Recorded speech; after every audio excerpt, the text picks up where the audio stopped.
వారోత్సవం చేసుకుంటున్నాం. శ్యామల మల్లేశం కోల్పోవడం మాకు ఒక కుడుగుజం లేదు అన్న బలం లేకుండా అయిందని అనుకున్నాం, కానీ అట్లా మేము డీలా పడద్దని మళ్ళీ ధైర్యం తెచ్చుకున్నాం. శ్యామల మల్లేశం లేని లోటు తీర్థం బిడి రంగంలో. శ్యామల మల్లేశం అంతా అయితమో కామో తెలియదు, కానీ మేము మాత్రం పని చేస్తాం. శ్యామల మల్లేశం గుర్తుపెట్టుకుని ఆ పని మేము ముందడుగు కొనసాగుతాం. బీడీ కార్మికులకు పిఎఫ్ కానీ, బీడీ రాజీనామాలు పెట్టుడు కానీ, సర్వీస్ కానీ ప్రతి ఒక్క పని శ్యామల మల్లేశం చేసే పని మేము చేస్తామని చెప్తున్నాం. శ్యామల మల్లేశం గుర్తు చేసుకుంటూ చేస్తున్నాం. అలాగే 2010 కేవీ శ్రీనివాస్ మరణించడం జరిగింది. ఆయన అడుగుజాడలనే నేను పోతున్నా, ఆ పని కూడా ఆయన చేసినట్టే చేస్తున్నా. కాకపోతే ఆయనను గుర్తు చేసుకుంటున్నాం మేము. ఇప్పుడు ఆయనది కూడా స్తూపం కట్టాలని నేను రాములు గారిని కోరుతున్నా. కొంచెం రాములది సహారం ఉంటే స్తూపం కూడా అవుతుంది అనేది నా నమ్మకం. ఒకటి అన్న పేరు నిలబెడదామని రాములు గారిని నేను కోరుకుంటున్నాను. ఈరోజు రాజన్న సిరిసిల్ల జిల్లా వేములవాడ గుమ్మిపుల్లయ్య భవన్లో కామ్రేడ్ శ్యామల మల్లేశం గారి వర్ధంతి సభ జరుపుకోవడం జరిగింది. ప్రధానంగా అది కూడా కేవీ శ్రీనివాస్ రెడ్డి గారు, ఎందుకంటే గతంలో చాలా రోజుల కింద కేవీ శ్రీనివాస్ రెడ్డి గారు మరణించడం జరిగింది. తనది కూడా ఈరోజు జరుపుకోవడం జరిగింది. ప్రధానంగా ఈ యొక్క ప్రాంతంలో ఈ జాగ కోసం కూడా ఎన్నో పోరాటాలు చేసినటువంటి కామ్రేడ్ శ్యామల మల్లేశం గారు ఇలా ఈ జిల్లాలో లేకపోవడం మాకు చాలా బాధాకరం. ప్రధానంగా చూస్తే ఇవాళ తన బీడీల పెన్షన్ కోసం కానీ, ఇవాళ కార్మికుల కోసం కానీ, ప్రతి కార్మిక చట్టాల కోసం కానీ, ఎంతో మందికి బీడీ రాజీనామా కోసం కానీ, బీడీ పెన్షన్ కోసం కానీ, బీడీ పరిశ్రమలో పెరిగే వేతనాల కోసం ఎన్నో ధర్నాలు చేసి ఎన్నో పోరాటాలు చేసినటువంటి వ్యక్తి కామ్రేడ్ శ్యామల మల్లేశం గారు. ప్రధానంగా ఏఐటిసి రాష్ట్ర ఉపాధ్యక్షునిగా కూడా ఈ యొక్క పూర్తి బాధ్యత వహించి కార్మికుల కోసం ఎన్నో సేవలు చేసినటువంటి వ్యక్తి కామ్రేడ్ శ్యామల మల్లేశం గారు. అదేవిధంగా ఇక్కడ ఉన్నటువంటి కేవీ శ్రీనివాస్ రెడ్డి గారు ఈ ప్రాంతానికి చెందినటువంటి వ్యక్తి. కామ్రేడ్ మన సిహెచ్ రాజేశ్వరరావుతో ఎంతో పనిచేసినటువంటి వ్యక్తి కామ్రేడ్ కేవీ శ్రీనివాస్ రెడ్డి గారు. తన జ్ఞాపకార్థం కూడా ఇలా మనము ఇలా ఆ ఒక వర్ధంతి కూడా జరుపుకోవడం జరుగుతూ ఉంది. ప్రధానంగా చూస్తే ఈ యొక్క ప్రాంతంలో కరీంనగర్ ఉమ్మడి జిల్లాలో వేములవాడ ప్రాంతం, సిరిసిల్ల ప్రాంతంలో ఎన్నో పోరాటాలు చేసినటువంటి వ్యక్తులు కామ్రేడ్.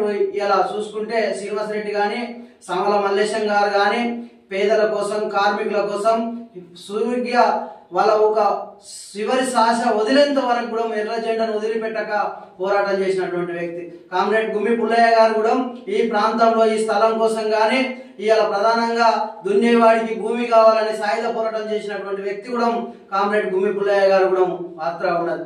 కామ్రేడ్ గుమ్మి పుల్లయ్య గారు కూడా మొన్న జరుపుకోవడం జరిగింది వర్ధంతి సభ. ప్రధానంగా చూస్తే ఇలా కాంగ్రెస్ ప్రభుత్వాన్ని ఒకటే కోరుతా ఉన్నాం, ఈ వర్ధంతి సభ సందర్భంగా ఇవాళ డబల్ బెడ్రూమ్ నిర్మించాలి, పేదలకు డబల్ బెడ్రూమ్ అందించాలనేది కూడా కోరుతా ఉన్నాం. అదే విధంగా ఇళ్ల లోన్ల కోసం ఇస్తామన్న ఇప్పటి వరకు 5 లక్షల రూపాయలు ఇప్పుడు ఆ ఒక లోన్లు కూడా ఇవ్వవలసిన అవసరం ఉందని కూడా కాంగ్రెస్ ప్రభుత్వాన్ని కోరుతా ఉన్నాం.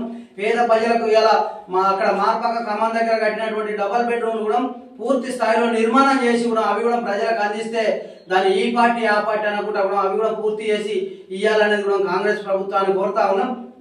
ప్రధానంగా చూస్తే ఇక్కడ మన వేములవాడ ఎల్లమ్మ కాడ ఉన్నటువంటి దళితుల జాగాలను బ్లాక్ లిస్ట్ లో పెట్టడం జరిగిందని గతంలో మేము ఎన్నోసార్లు చెప్పినాం.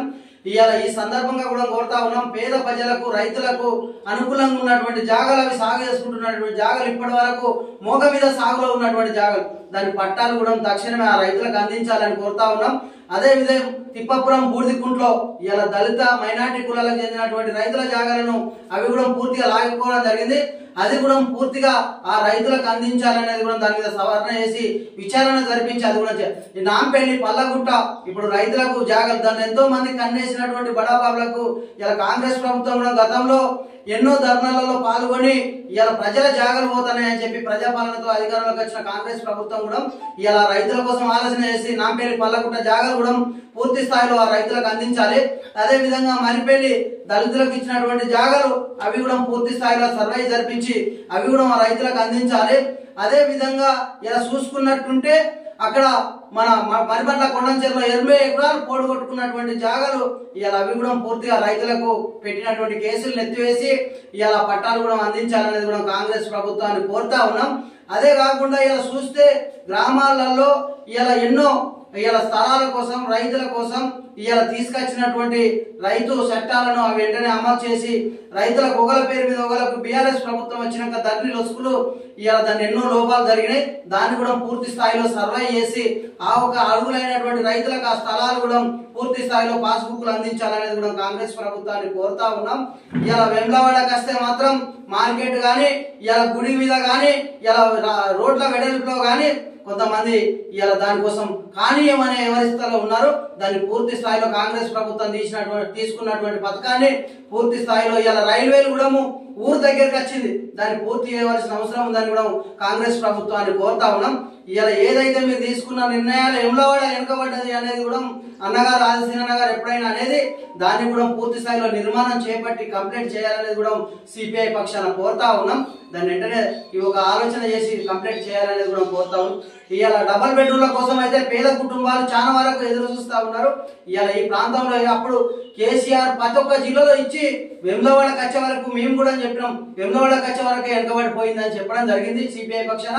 ఇవి ఒకటి వేములవాడలో డబుల్ బెడ్రూమ్ పేదవాళ్లకు అర్హులైనటువంటి పేదవాళ్ళకు పూర్తి స్థాయిలో సర్వే చేసి అందించాలి. మార్పాక ఖమ్మం దగ్గర కట్టినటువంటి బిల్డింగ్లను పూర్తి చేసి కూడా అర్హులైనటువంటి పేదలకు అందించాలనేది కూడా కోరుతా ఉన్నాం. ఈ ఒక సందర్భంగా జోహార్ అమర వీరులకు, జోహార్ అమర వీరులకు.